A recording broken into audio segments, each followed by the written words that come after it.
I love making a little herbal tonic at night. For me personally, it's such a nice way to transition from all the stuff you're doing during the day to, okay, now we're wrapping it up, the night's over, you're going to sleep. It's just a really great turning point. For me, it's like one of the last things I do at night is I drink this little drink. And so for me, it's very simple. It's reishi and ashwagandha. Reishi, I put a half teaspoon of that, and I put in a little mini cup, like almost like an espresso, like 4-ounce cup.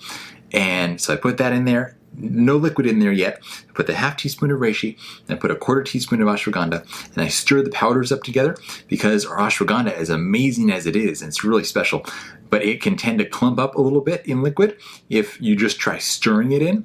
So I found that if you mix that powder in with the reishi powder, the reishi kind of stops the ashwagandha from sticking to itself, and it all dissolves absolutely perfectly. So I put those two in, stir them up, and then I add 2 ounces of boiling water, and then put 2 ounces of room temperature water. So it brings it down to a temperature where it's warm but not too hot, so I can just drink it right then because I'm ready to go to bed. I don't want to just sit around and wait for this thing to cool off and sip it slowly.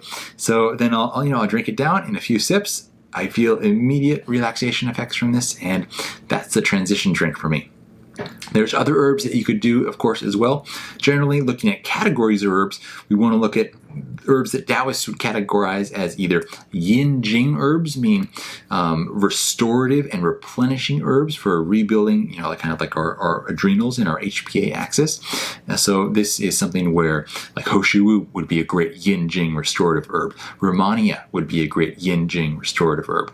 And you can look here also then at Shen herbs. These are herbs that bring down stress, help cultivate one's spiritual side, help you feel more peaceful, open your heart. This, reishi is a perfect example there. Pearl powder would be another example. Albizia, which you most commonly would see as a tincture, would be another interesting one at that time.